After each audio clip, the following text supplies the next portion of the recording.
Fala, fiel, mais um vídeo aí no canal. Vamos trazer aí nesse vídeo aí a cobertura da coletiva do Vitor Pereira após a goleada massacrante no Santos por 4-0 aí pela Copa do Brasil, as oitavas de final, né, cara?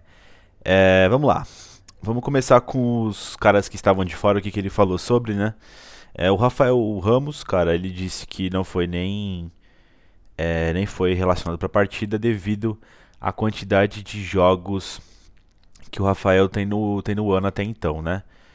Tá, mas como assim, Felipe? Ele não chegou no meio do ano aí? Quer dizer, no meio do ano não, né? Chegou no começo do ano, como assim, né? É, Não, na verdade ele chegou na metade da temporada aí já, né? Bom, a gente tá na metade ali no primeiro março, eu acho que ele chegou, né? Abril. É porque ele fez praticamente a temporada toda em Portugal, né? Ou seja, lá em Portugal a temporada deles começa em agosto, setembro, né? E vai até a maio do outro mês, né? Portugal, não só Portugal, né? A Europa toda ali, né? Enfim, e aí ele falou, o VP falou que tá tendo esse cuidado, né? Porque o número de jogos do Rafael Ramos individualmente tá bem alto, né, cara? O próprio Renato Augusto também teve um desgaste também. Ele disse que vem desde do jogo contra o Atlético Paranaense. Naquele jogo o Renato, se não me engano, entrou no segundo tempo, né? Ele jogou quase, não sei se ele jogou tudo, jogou. Não lembro agora toda a partida contra o Goiás. Mas enfim, também não foi relacionado pelo desgaste. O mesmo desgaste que tirou o William do jogo contra o Goiás, né? E o Júnior Moraes ainda segue com aquela alergia no rosto, né? Ele tá com aquela parada lá da guerra, né, cara? Parece que ele tá com um trauma psicológico aí. E tá dando essa alergia no rosto dele, né, cara? Enfim, ele também falou sobre o Adson, né? Perguntaram pra ele se ele deu uma dura no Adson depois das firulas, né? Contra o Santos lá, que o Adson tomou uma falta bruta ali do jogador do Santos e foi cobrada ali por outros jogadores babacas do Santos ali, né? E aparentemente no jogo parecia que o VP tinha ficado bem puto, mas ele disse que ele não gosta de falta de respeito, né, no futebol ali, e até que ele entendeu que o Adson utilizou de recurso ali pra ir pra cima, né? Cara, eu sou bem claro, né, o que eu acho disso aí, meu. Quando a gente está ganhando o jogo, tem que bagunçar mesmo. Ainda era clássico ali, né? Tinha que ir pra cima dos caras mesmo. E o Adson ainda rendeu dois cartões amarelos pro Santos. E saiu barato, tá? Porque o camisa 11 do Santos deu uma pisada nele. Era pra vermelho aquela situação, né? Ele pisou ali, mas tudo bem, né? Enfim, o Adson não fez nada demais, tava jogando futebol. Enfim, é, o VP também falou sobre, né, a pergunta do repórter foi sobre esses últimos jogos do Corinthians, né? E vai muito de encontro com o que eu venho falando aqui nos vídeos, né? Até na live no Lux do Bando com o pessoal, com o Wesley e com o Léo, que inclusive já tem, né, hoje, às 8 da noite aí. Que é a questão se você fazer um recorte do Corinthians, a partida contra o Juventude, Atlético Paranaense, o próprio Goiás, agora o Santos, foi uma. Como posso dizer? Capítulos de uma história ali, né? O que o Corinthians estava tentando fazer acontecer nesses últimos três jogos foi totalmente feito, né? Bem executado nessa partida contra o Santos, que são ataques velozes pelos lados do campo e também o Roger Guedes saindo ali para poder fazer o falso 9, né? Armar o time. E claro que teve dessa vez foi a invasão diária, né? Do próprio Duqueiroz, do próprio Juliano, né? Uma coisa que contra o Goiás mesmo faltou da parte do Renato Augusto e do Dudu, né? E o VP conseguiu consertar isso, né? Então ele acha que o Corinthians está em evolução e que a briga agora é manter o Corinthians nesse alto padrão, né? E aí ele até falou da torcida, né, da Fiel, que fez uma festa linda no estádio ontem, né? E falou que o Corinthians almeja ser tão bom, né, quanto a torcida, né? Achei bem legal essa colocação do VP, né? Enfim, ele também fez uma retificação, né, falando da última coletiva, né? Que, aliás, pessoal, vou ser sincero com vocês, o que ele falou lá do Corinthians estar brigando, por exemplo, se não tivesse os miúdos, né, os meninos da base sendo utilizados, é, quando ele falou que se não tivesse eles, o Corinthians estaria brigando pela zona de rebaixamento, eu não tinha entendido que os jogadores mais velhos são ruins. Não sei, mas enfim, ele deu uma explicação hoje falando que não era pra isso. Talvez eu não tenha visto o pessoal comentar, mas comentaram. Mas ali a pergunta foi por que o Corinthians faz o rodízio. E ele começou a discorrer na pergunta. E ele disse que ele faz o rodízio porque não tem como jogar com jogadores mais velhos. Simples, ponto, tá ligado? E que essa é uma coisa que ele vem falando desde o jogo contra o São Paulo na semifinal do Campeonato Paulista, né? Que a gente acabou sendo eliminado. Então, eu tinha entendido isso, mas aparentemente teve um pessoal que é meio burro aí que entendeu outra coisa, né? A própria mídia querendo fazer tempestade no copo d'água, falando que ele disse que o Corinthians tem um elenco ruim. Não, ele disse que é um elenco curto. E outra coisa, em nenhum momento eu vejo ele falando, tipo, quando você tem a coletiva, o pessoal coloca lá na manchete, né? VP pede reforços à diretoria. Eu assisto todas as coletivas, eu não consigo ver ele pedindo. Não tá explícito assim. Ele falou que o elenco é curto. E geralmente eu até acho que é uma crítica, como ele não gosta de bater muito na tecla de que o calendário é horrível do futebol brasileiro, ele tenta tipo de outras formas atacar isso, tá ligado? E até defender o próprio trabalho dele, do porquê que ele coloca outros tipos de jogadores. Tipo, pô, não tem um puta elenco com 40 jogadores do mesmo nível, né? É complicado, então você tem que misturar com os moleques da base, né?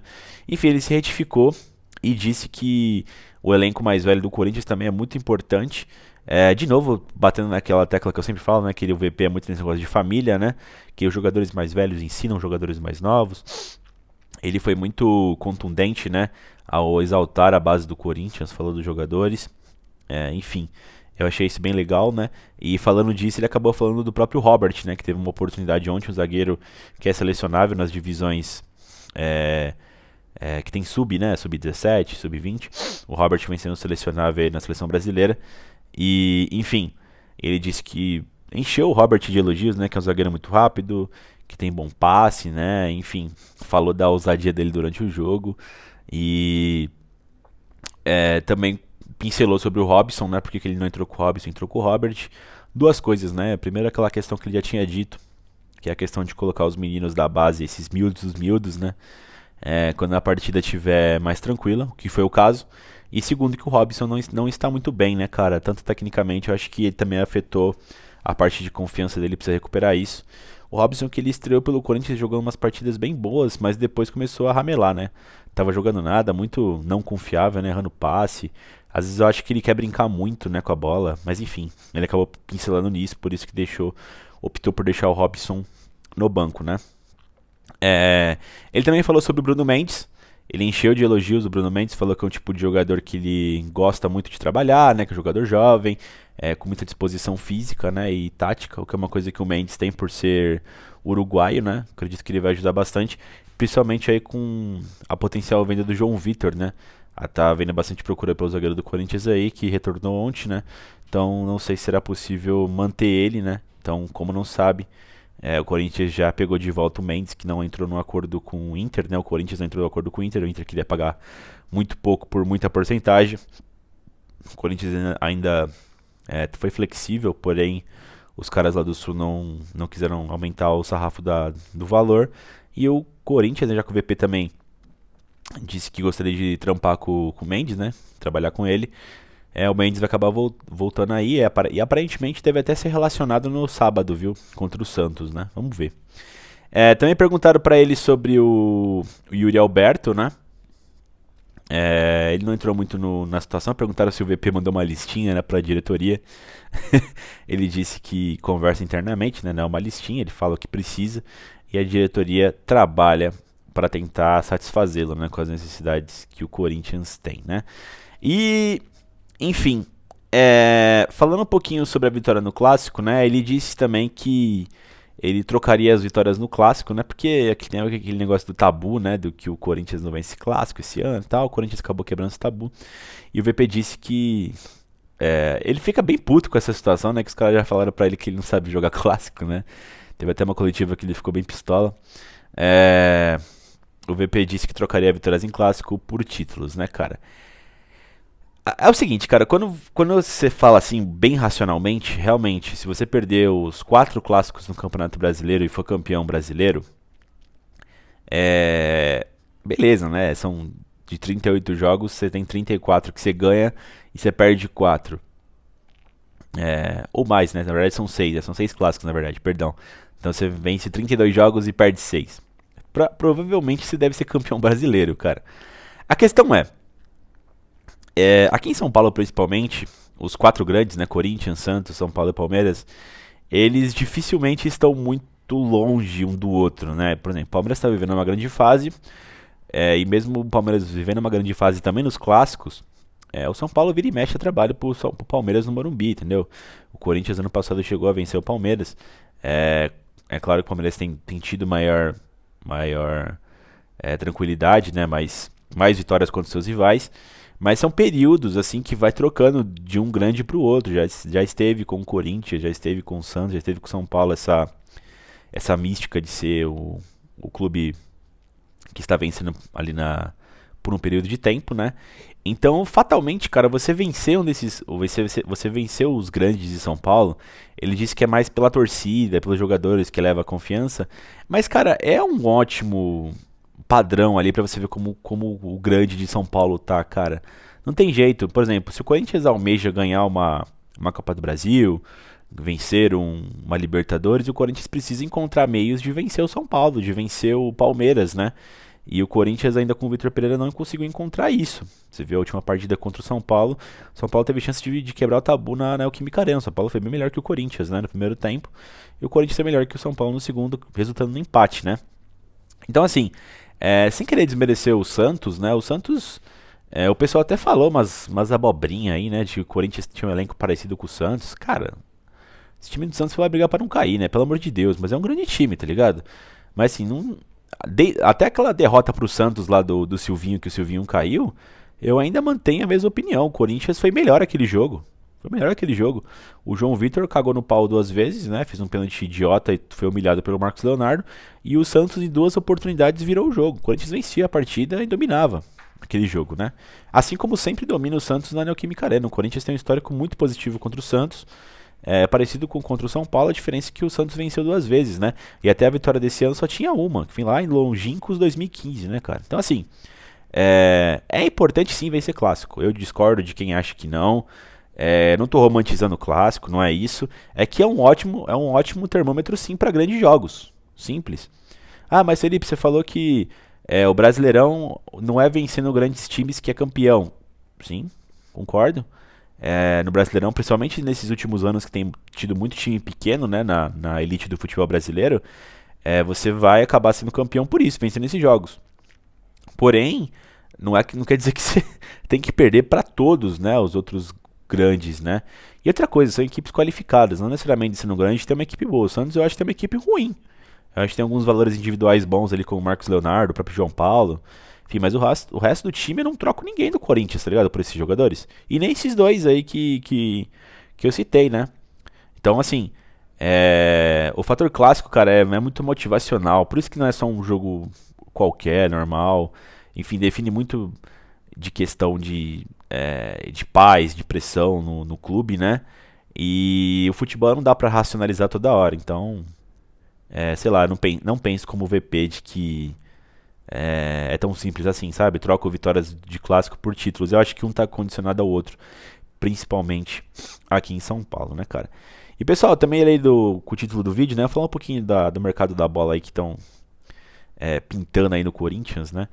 O caso aí que tá mais pintando no Corinthians é o Yuri Alberto, né? Não sei se vocês viram, a FIFA concedeu aí mais uma temporada, né, de congelamento de contratos de jogadores que atuam no mercado russo e ucraniano, se assim eles quiserem. E assim como veio o Maicon pra cá, aconteceu isso por causa da guerra na Ucrânia, tá, gente? O Maicon veio pra cá por empréstimo de 6 meses e possivelmente o Corinthians até deve conseguir um prolongamento disso, né, até o final da temporada europeia, que seria em 2023, essa temporada que vai começar agora, 22-23, né? Não sei como o Corinthians vai fazer com o Maicon, mas com o Yuri Alberto, o que acontece? Ele joga no Zenit da Rússia, né? Ele que foi contratado esse ano pelo Zenit, contratou do Inter, esse jogador Yuri Alberto. Tem 21 anos somente, mano. Foi revelado pelo Santos e depois teve um embrolho lá com o contrato e acabou indo para o Inter, né? E o Yuri Alberto, enfim, já está no Brasil. E o que acontece? Essas informações que eu tô falando aqui são tanto do André Hernan, do Meneghetti, do meu timão. Tô aqui contando de uma forma mais juntando as informações, né? Porque teve várias informações sendo soltadas aí a cada dia, né? Então eu tô dando uma condensada aqui, né? Enfim, o Yuri Alberto tem uma filha que mora em São José dos Campos. E a princípio a disputa com o Corinthians era com o Inter, né? Já que o Yuri Alberto gosta muito do Internacional, enfim. por ter sido esse último clube, o clube que deu visibilidade para ele no mercado europeu. Porém, o Corinthians está jogando Copa Libertadores, né? Tem um técnico português, um técnico que se assemelha mais com o estilo de futebol praticado na Europa. Então acredito que se a intenção dele é voltar para o Brasil e ele quer voltar em alto nível e ele quer manter meio que o padrão onde ele parou na carreira, acredito que o Corinthians seja mais vantajoso do que o Internacional. O que acontece? O Corinthians agora tá falando com o Zenit, né, para ver se consegue um empréstimo gratuito, né, que é aquele que o clube empresta o jogador e o Corinthians, né, o clube que pegou emprestado, enfim, paga os salários do jogador e tudo mais. Mas o embrólio será que o Zenit vai liberar sem ter nenhum tipo de taxa? Porque às vezes eles cobram, né, um tipo de taxa até por empréstimo, né? Foi assim com o Sid Clay, se eu não me engano, na época lá que ele voltou, ele estava no Dinamo de Kiev. Enfim, e pode ser assim acontecer também com o Yuri Alberto, né? Tá nesse padrão. Estão falando que está muito próximo do Corinthians fechar com o Yuri Alberto, né? Se ele vier, vai ser muito bom. O centroavante é muito veloz, né? Dinâmico. Vai ajudar muito, né? Até porque o Corinthians está com uma lacuna na centroavância, né? Tem só o Roger Guedes tá improvisado ali. O Júnior Moraes está sempre machucado, né? E tal. E o Jô já não atua mais pelo Corinthians, né? Falando do Yuri Alberto, agora falando também um pouquinho de saída aí. O Matheus Vital, que falaram que poderia ser reincorporado ao Corinthians, né? Ele interessa ao Grêmio, né? O Grêmio parece que tá atrás e deve fechar o negócio aí. Vamos ver nas próximas semanas. Essa notícia foi do César Cidade Dias lá, né? Que ele é jornalista gremista, lá tava vendo no canal dele. E ele falou que a ideia do Grêmio é encontrar os empresários, pagar ao Corinthians o valor de 1,5 milhões de euros, né? Até um dinheiro considerável pelo Matheus Vital. E depois eles, enfim, é já com eles já, né? Mas a ideia é que o Grêmio consiga tirar o Vital do Corinthians, né? E parece que o Vital não interessa aos planos do Vitor Pereira, né? Vamos ver qual informação que bate, né? Falaram que ele e o Ramiro poderiam ser peças que iam retornar ao Corinthians, né? Vamos ver o que acontece, né? Outro jogador que também parece que o Corinthians está de olho do mercado russo é o Balbuena, cara, que jogou com nós aqui, campeão brasileiro 2017, campeão paulista 17 e 18, né? O Balbuena jogou muito, o zagueiro paraguaio. Enfim, tá no Dinamo Moscou. E é a mesma situação do Yuri Alberto, vamos ver o que acontece aí se o Corinthians consegue o Balbuena. Lembrando de novo, né, que como o Corinthians deve vender o João Vitor, deve abrir essa lacuna aí na zaga, né, porque o Corinthians precisa de reforços. Não só o Bruno Mendes, né, que também é um zagueiro novo, mas um zagueiro experiente também seria interessante para compor, né, esse grupo de zagueiros do Timão aí, né, pessoal. Enfim, pessoal, é isso aí. Essa foi a cobertura da coletiva do VP, o que eu achei, né? E mais ainda é uma pincelada no jogo contra o Santos, né? A goleada impiedosa por 4-0 do Corinthians, partida magnífica. Enfim, daqui a pouquinho tem live no Loucos do Bando. E se inscreva no canal, deixa o like no vídeo, dá uma passada no Loucos do Bando lá, daqui a pouco tem live. E a gente deve voltar aí com um pré-jogo, talvez. Eu sempre falo que vai ter, mas eu não sei se tem, né? Ou talvez outro vídeo de analisando alguma coisa, falando de algum tema específico. Mas é fatal que teremos aí um pós-jogo contra o Santos, né? Então agora dessa vez pelo Campeonato Brasileiro. Enfim, pessoal, deixa o like no vídeo, inscreve no canal e vai Corinthians!